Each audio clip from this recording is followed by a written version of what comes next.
Hello friends, good morning. നമ്മളെ എല്ലാ T V സീരിയലിലേക്ക് എല്ലാവർക്കും സ്വാഗതം. അങ്ങനെ ഗോവർദ്ധനെതിരെയൊക്കെ നടന്ന കാര്യസ്ഥനോട് അവിടുത്തെ കാര്യങ്ങളൊക്കെ ചോദിച്ച് മനസ്സിലാക്കുക കേട്ടോ. അപ്പോൾ ഈ വീട്ടിൽ നിങ്ങൾ മാത്രമേ ഉള്ളൂ തുടങ്ങിയ കാര്യങ്ങളൊക്കെ ചോദിക്കുന്നു. അപ്പോൾ കുറേശ്ശെ ഡീറ്റെയിലൊക്കെ കാര്യസ്ഥൻ പറഞ്ഞു കൊടുക്കുക. പിന്നെ കുറേ പട്ടികൾ നേരത്തെ ഉണ്ടായിരുന്നു, എല്ലാത്തിനും കൊടുത്ത് ഒഴിവാക്കി എന്നൊക്കെ പറഞ്ഞു. 5 എണ്ണത്തിന് കൊടുത്ത് ഒഴിവാക്കിയെന്ന് പറയുമ്പോൾ 5 എണ്ണോ? അപ്പോൾ ഇതിനുള്ള ഭക്ഷണമൊക്കെ എങ്ങനെയാണ്? അപ്പോൾ നമ്മൾ കഴിക്കുന്നതൊക്കെ കൊടുത്താൽ മതി, വേസ്റ്റ് കൊടുക്കത്തില്ല. അപ്പോൾ കേണൽ സാബിനെ കലിയിളകും, ഇതുങ്ങൾക്ക് വേസ്റ്റ് വല്ലതും കൊടുത്താൽ. അപ്പോൾ ഇതിന് ട്രെയിനിങ് ഒക്കെ ആരാണെന്ന് ചോദിക്കുമ്പോൾ അതൊക്കെ ഞാൻ തന്നെയാണ്, നമ്മൾ തന്നെ പരിശീലിപ്പിച്ചങ്ങ് എടുക്കും സാറേ എന്നൊക്കെ പറഞ്ഞു. അപ്പോൾ ചേട്ടനാണ് ഇവിടുത്തെ ഓളിനോളല്ലേ? കൊള്ളാം. അപ്പോൾ വേണമെങ്കിൽ അങ്ങനെയും പറയാം കേട്ടോ. അപ്പോൾ അങ്ങനത്തെ ഇവർ സംസാരിച്ചു. ഗോവർദ്ധനം കുടിച്ച ചായക്കപ്പുമായിട്ട് അദ്ദേഹം ഇങ്ങ് പോരുക. അതെ, ഞാനൊരു കാര്യം ചോദിക്കട്ടെ? എന്ത്? വന്ന കാര്യം എനിക്ക് അറിയില്ലെന്നല്ലേ പറഞ്ഞ്? അതെനിക്കറിയില്ല. എന്നാൽ തനിക്ക് കൊള്ളാം. അല്ല ചേട്ടാ, പേരെന്തെന്നാ പറഞ്ഞേ? അപ്പോൾ ആൻ്റപ്പൻ എന്നാ എൻ്റെ പേര്, ആൻ്റപ്പൻ. അപ്പോൾ ഓക്കെ ആറ്റപ്പൻ ചേട്ടാ, ശരി എന്ന് പറഞ്ഞുകൊണ്ട് നമ്മുടെ ഗോവർദ്ധൻ അവിടെ നിൽക്കുന്നു. ഇത് കഴിഞ്ഞതിന് ശേഷം പിന്നെ ഗോവർദ്ധൻ്റെ ഭാര്യ ഫോണിൽ വിളിക്കുക. ഒരു പോക്ക് പോയിട്ട് ഒരു വിവരവും ഇല്ലല്ലോ എന്നും പറഞ്ഞു. അപ്പോൾ എൻ്റെ പൊന്നു സോലു, ഓട്ടത്തോടോട്ടമായിരുന്നേ, സമാധാനമായിട്ടൊന്നും നിൽക്കാൻ ഒരു സമയം പോലും കിട്ടിയിട്ടില്ല എന്ന് പറയുക. അപ്പോൾ എന്നിട്ടിപ്പോൾ എവിടെയാണ് നിങ്ങളുള്ളത്? ഇന്ന് വരുമോ? അപ്പം ഞാൻ ബാലേട്ടൻ്റെ കൂടെ തന്നെ ഉണ്ട്. ബാലേട്ടൻ ഒരാളെ കാണാനായിട്ട് കയറിയിരിക്കാം. ഇനി ഇവിടുന്ന് എങ്ങോട്ടാണെന്ന് ബാലേട്ടൻ വന്നാലേ അറിയുള്ളൂ എന്ന് പറയും. അപ്പോൾ അതൊക്കെ കേട്ട് ഇങ്ങനെ സുലു ഇങ്ങനെ നിൽക്കുന്നു. ഇപ്പോൾ എവിടെയാണെന്നൊന്ന് നിങ്ങൾ പറ മനുഷ്യാന്ന് പറഞ്ഞപ്പം ഇപ്പോഴേ കുളത്തൂർ പുഴ എന്നുള്ളൊരു സ്ഥലത്താണ് ഉള്ളത്. ഇന്നും നാളെയോ ഇങ്ങോട്ട് വരുമായിരിക്കും. അപ്പോൾ കുറച്ച് ദിവസങ്ങളായിട്ട് നിങ്ങൾ അവിടെ തന്നെ ആയിരുന്നു എന്ന് ചോദിക്കുമ്പം അതൊന്നുമല്ല, ഞങ്ങളാദ്യം പുനലൂർ പോയി, അവിടുത്തെ പുനലൂർ പോയി, എന്നിട്ട് ഇവിടെ എത്തിയെന്നൊക്കെ പറഞ്ഞ വിവരങ്ങളെല്ലാം പറയാം. അപ്പോൾ എന്തിനാണ് അങ്ങോട്ട് പോയത്? അതൊന്നും എനിക്കറിയില്ല, അതൊക്കെ ബാലേട്ടൻ പറയാമെന്നാണ് പറഞ്ഞിരിക്കണേന്ന് പറയും. ശരി ആയിക്കോട്ടെ, ഞാൻ വെച്ചേക്കാണേ, ബാലേട്ടനെ ഞാൻ അന്വേഷിച്ചെന്ന് പറയണം കേട്ടോ എന്ന് പറയുമ്പോൾ ശരി ആയിക്കോട്ടെ എന്ന് പറഞ്ഞു. അങ്ങനെ വിശേഷമൊക്കെ പറഞ്ഞ് ഫോണും കട്ട് ചെയ്തു.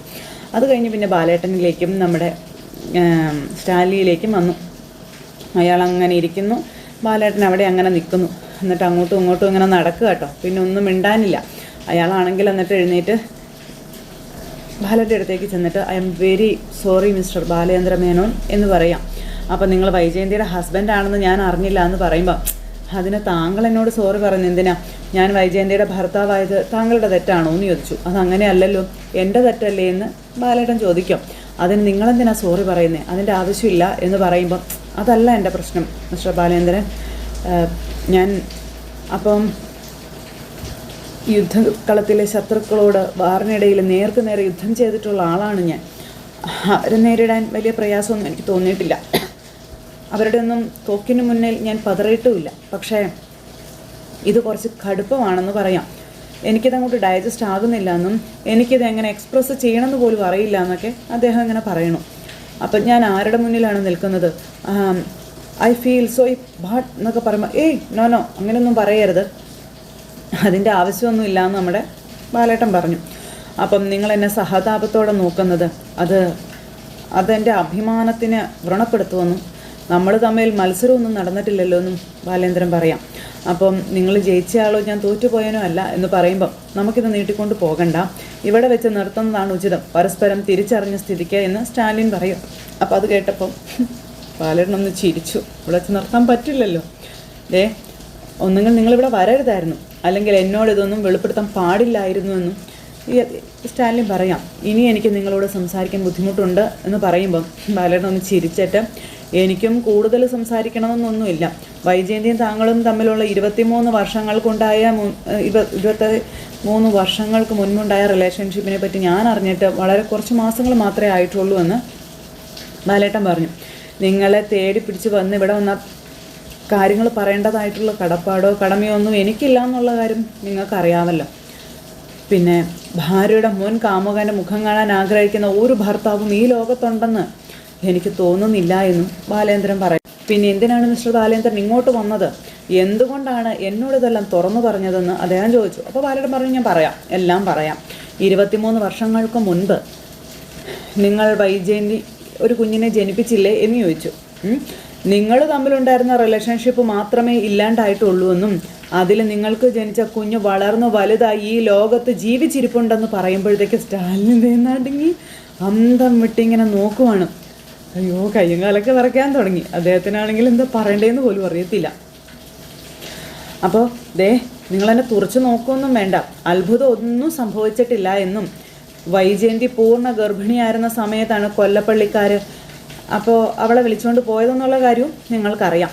അവൾക്കൊരു കുഞ്ഞിനെ പ്രസവിക്കാതെ നിവർത്തിയില്ല എന്നും നിങ്ങൾക്ക് ഊഹിക്കാവുന്നതേ ഉള്ളൂ എന്നും ബാലേട്ടൻ പറയാം. അപ്പോൾ മിസ്റ്റർ മേനോൻ, നിങ്ങൾ 23 വർഷത്തിന് മുന്നേ ഉള്ള കാര്യങ്ങളാണ് പറയുന്നത്. അതിന് ശേഷമുള്ളതെല്ലാം കെട്ടുകഥകളാണ്. കാലങ്ങൾ മാറിപ്പോയി. പിന്നെ നടന്ന സംഭവങ്ങളൊക്കെ പറയുവാണ്. അതിനുശേഷം സംഭവിച്ച സുനാമിയും പ്രളയവും ഭൂചലനങ്ങളും ഇതെല്ലാം സംഭവിച്ച പറയുവാണ്. അപ്പോൾ ഒരുപാട് മാറ്റങ്ങളുണ്ടായ ലോകമാണ് ഇന്ന് നമ്മുടെ മുന്നിലുള്ളതെന്ന് പറയുമ്പോൾ അതെല്ലാം സംഭവിച്ചുകൊണ്ടേ ഇരിക്കുകയാണെന്നും, പക്ഷെ താങ്കളൊരു കാര്യം മനസ്സിലാക്കണം, അന്നുണ്ടായിരുന്ന എല്ലാ മനുഷ്യരും മരിച്ചു പോയിട്ടില്ല എന്ന് ബാലചന്ദ്ര മേനോൻ ഈ സ്റ്റാലിയോട് പറയാം. ഒരുപാട് പേര് ഇനിയും ജീവിച്ചിരിപ്പുണ്ടെന്നും പറഞ്ഞു. പിന്നെ വൈജയന്തി എന്ന പ്രസവിച്ച കുട്ടിയും ജീവിച്ചിരിപ്പുണ്ട് എന്നും ബാലചന്ദ്രൻ അദ്ദേഹത്തിനോട് പറയുമ്പോൾ അന്ധം വാളിച്ചിങ്ങനെ നോക്കിക്കൊണ്ട് ഇങ്ങനെ നിൽക്കുവാണ്. കണ്ണൊക്കെ തുറച്ച് പിടിച്ച് ഞെട്ടി വിറച്ച് എന്ത് ചെയ്യണമെന്നറിയാതെ. അങ്ങനൊരു കുട്ടി ഉണ്ടെങ്കിലും ആ കാര്യം ഇത്രയും കാലം എന്തുകൊണ്ട് എന്നെ അറിയിച്ചില്ല എന്നും അതിനെ വൈജയന്തി വളർത്തിയിട്ടുണ്ടാകും, അല്ലെങ്കിൽ അവളുടെ സഹോദരന്മാരോ ബന്ധുക്കളോ വളർത്തിയിട്ടുണ്ടാകും. ഞാൻ അറിയേണ്ട വിഷയമേ അല്ല അതെന്ന് പറയുമ്പം നിങ്ങൾ അറിയണം, നിങ്ങളെ അറിയേണ്ടതായിട്ടുള്ളൂ. കാരണം നിങ്ങൾ ആ കുട്ടിയുടെ അച്ഛനാണെന്ന് ബാലേട്ടൻ പറയുക. വൈജയന്തിക്ക് ഇപ്പോഴും അറിയില്ല അവൾ പ്രസവിച്ച കുട്ടി ഇപ്പോഴും ജീവിച്ചിരിപ്പുണ്ടെന്നുള്ളത്. അവളുടെ വീട്ടിലുള്ളവർക്കും ആ വിവരം അറിയില്ലായിരുന്നു. ഞാനത് പറയുന്നത് വരെ കഴിഞ്ഞ 21 വർഷം അത് എങ്ങനെ ജീവിച്ചു എന്നും ആര് വളർത്തിയെന്നും അയാൾ ചോദിക്കുക കേട്ടോ. അത് കേട്ടപ്പം ഞാൻ ആദ്യമേ ഒരു പെൺകുട്ടിയുടെ കാര്യം പറഞ്ഞത് ഓർമ്മയുണ്ടോ എന്ന് ചോദിച്ചു.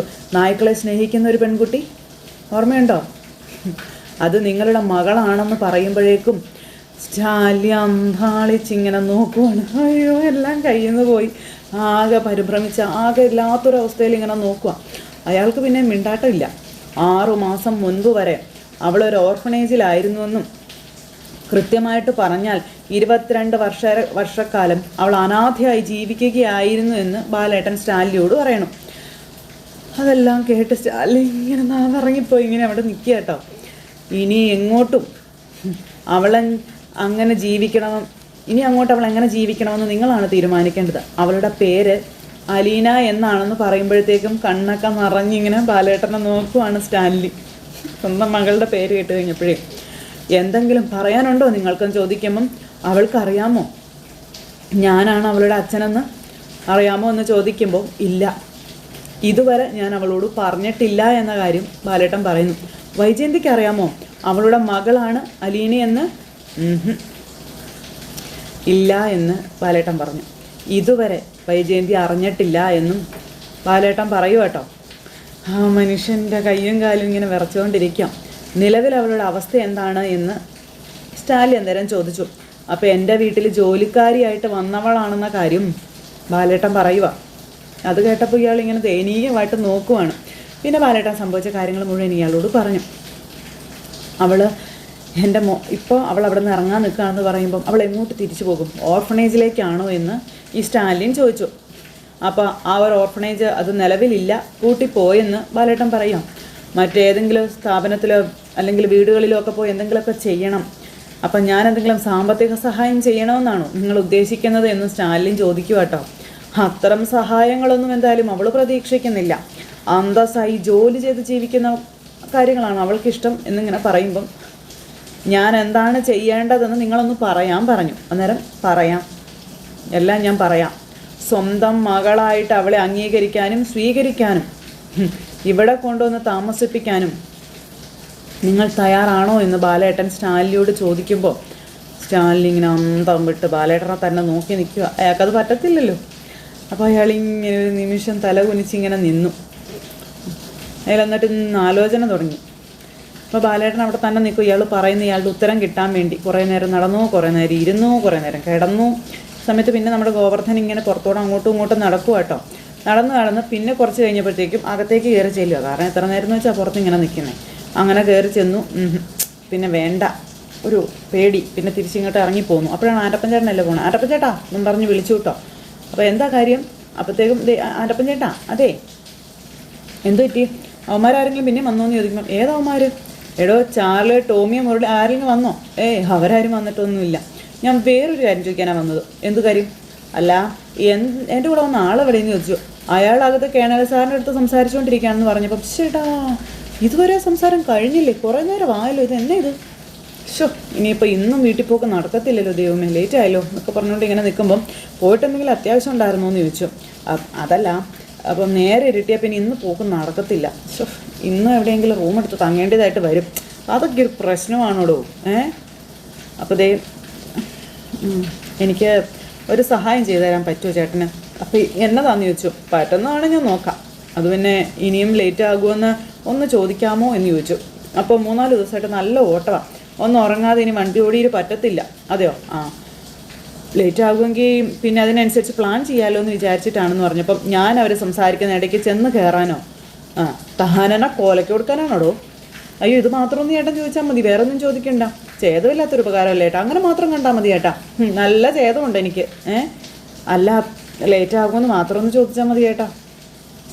ഉറപ്പൊന്നുമില്ല, എന്നാലും ഒന്ന് ആലോചിച്ച് നോക്കട്ടെ എന്ന് പറഞ്ഞാൽ ആറ്റപ്പൻ ചേട്ടൻ അവിടെ നിന്ന് പോയി. പിന്നെ സ്റ്റാൻലി ഇങ്ങനെ ഇരിക്കുക, ബാലേട്ടൻ അവിടെ ഇരിക്കുന്നു, ഒന്നും മിണ്ടുന്നില്ല കേട്ടോ. പിന്നെ ബാലേട്ടൻ എഴുന്നേറ്റ് ഇയാളുടെ അടുത്തേക്ക് ചെന്നു. ഉത്തരവൊന്നും കൊടുക്കുന്നില്ല, മിണ്ടാതെ അങ്ങനെ ഇരിക്കുന്നു. അപ്പം നിങ്ങൾക്ക് ഇപ്പോൾ ഒരു മറുപടി തരാൻ ബുദ്ധിമുട്ടുണ്ടാകുമെന്നുള്ളത് എനിക്ക് നന്നായിട്ട് അറിയാം എന്ന് ബാലേട്ടൻ പറയുകയാണ് സ്റ്റാൻലിയോട്. അയാൾ ഇങ്ങനെ തന്നെ ഇരിക്കുക, ഒന്നും മിണ്ടുന്നില്ല. ഭാര്യയും മക്കളും ബന്ധുക്കളും സുഹൃത്തുക്കളും അന്തസ്സും അഭിമാനവും ഒക്കെ ഉള്ള ഒരാൾ നാളെ നേരം വെളുക്കുമ്പം ഇതാണ് കല്യാണത്തിന് മുൻപ് മറ്റൊരു സ്ത്രീയിൽ എനിക്കുണ്ടായ മകളാണെന്നും പറഞ്ഞ് അലീനയെ സമൂഹത്തിന് മുന്നിൽ സമർപ്പിക്കാൻ കുറച്ചധികം മനക്കരുത്തൊക്കെ വേണ്ടി വന്നേക്കും എന്നിങ്ങനെ അദ്ദേഹം പറയുക കേട്ടോ. പിന്നെ ഞാനത് അനുഭവിച്ചവനായതുകൊണ്ട് എനിക്കത് ശരിക്കും അറിയാമെന്ന് ബാലേട്ടൻ സ്റ്റാൻലിയോട് പറയുന്നു. അപ്പോൾ അയാൾ ഇങ്ങനെ ഇരുന്ന് തലയാട്ടോ ശരിയാ ബാലേന്ദ്രൻ പറഞ്ഞത് എന്നും പറഞ്ഞു. പക്ഷെ ഒന്നും മിണ്ടുന്നില്ല. അതുകൊണ്ട് വളരെ നല്ലതുപോലെ ആലോചിച്ചൊരു തീരുമാനം എടുത്താൽ മതിയെന്നും ബാലേട്ടൻ ഇങ്ങനെ സ്റ്റാൻലിയോട് പറയണം. അയാൾ അപ്പോഴും ഇങ്ങനെ ഇരുന്ന് തലയാട്ടിക്കൊണ്ടിരിക്കുക, ഒന്നും മിണ്ടുന്നില്ല കേട്ടോ. അവളെ ഏറ്റെടുത്ത് കഴിഞ്ഞാൽ വഴി കൊണ്ടുപോയി കളയാൻ പാടില്ല എന്നും കണ്ണിലെ കൃഷ്ണമണി പോലെ നോക്കിക്കൊള്ളണമെന്നും ബാലേട്ടൻ പറയുക. കാരണം 22.5 കൊല്ലം അനാഥയായിട്ട് ജീവിച്ചവളാണെന്ന കാര്യം നമ്മുടെ ബാലേട്ടൻ പറയുമ്പോൾ അവിടെ നിന്ന് ചാടി എഴുന്നേറ്റു. അവളുടെ ജീവിതം സേഫാക്കാൻ എന്ത് വേണം അതൊക്കെ ഞാൻ ചെയ്യാമെന്ന് സ്റ്റാൻലി അന്നേരം ബാലേന്ദ്ര മേനോനോട് പറയുന്നു. അദ്ദേഹം ഒന്ന് ചിരിച്ചു. ഒരു ഫിക്സഡ് ഡെപ്പോസിറ്റ് അവളുടെ പേരിൽ ഇടട്ടെ എന്ന് ചോദിച്ചു. ഒരു വീടും സ്ഥലവും വാങ്ങിച്ചു കൊടുക്കാം, ഒരു ജോലിയും സംഘടിപ്പിച്ചു കൊടുക്കാം, അത്രയും പോരെ എന്ന് അദ്ദേഹം ചോദിക്കുമ്പം അത് പോരല്ലോ സ്റ്റാൻലി ജോസഫ് എന്ന് ബാലേന്ദ്ര മേനോൻ ഇയാളോട് പറയുന്നു. നക്കാപ്പിച്ച കൊടുത്ത് ഒഴിവാക്കാൻ നോക്കുകയാണ് സ്വന്തം മകളെ. ബാലേട്ടൻ വിട്ടു കൊടുക്കുമോ?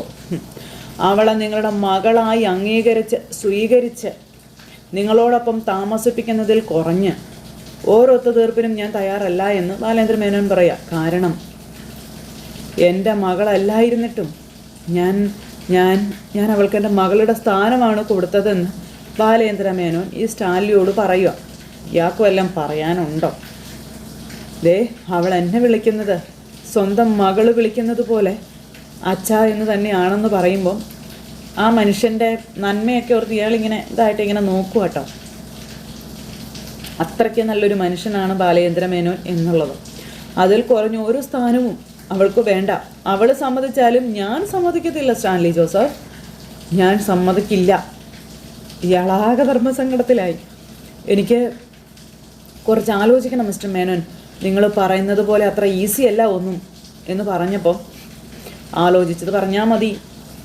ഈസി അല്ല എന്നുള്ളതൊക്കെ എനിക്ക് നന്നായിട്ട് അറിയാം. പിന്നെ നിങ്ങൾക്ക് താല്പര്യമില്ലെങ്കിൽ നോ പറയാൻ നിങ്ങൾ മടിക്കരുതെന്ന് പറഞ്ഞു. അവളെ സ്വീകരിക്കണമേ എന്ന് കാല് പിടിച്ച് അപേക്ഷിക്കാനായിട്ട് വന്നതൊന്നും അല്ല ഞാൻ, അതിൻ്റെ ആവശ്യവും ഇല്ല. പിന്നെ നിങ്ങളുടെ മകളെ ഞാൻ നോക്കിയതിനേക്കാളും അന്തസ്സായിട്ട് സ്വന്തം അച്ഛന് നോക്കാൻ സാധിക്കുമോ എന്ന് ചോദിക്കാൻ വന്നതാണ് ഞാനെന്ന് ബാലേട്ടൻ ഇങ്ങനെ അയാളോട് പറയുമ്പോൾ അയാൾ ഇങ്ങനെ ആകെ ഇതായിട്ട് ഇങ്ങനെ നിൽക്കട്ടെ, അയാളുടെ കണ്ണൊക്കെ അങ്ങ് നിറഞ്ഞിങ്ങനെ വെള്ളം ഇങ്ങനെ ഒഴുകിക്കൊണ്ടിരിക്കാം. അതിൽ കുറഞ്ഞതൊന്നും എനിക്ക് സ്വീകാര്യമല്ല എന്നും ബാലേട്ടന് പറയണം.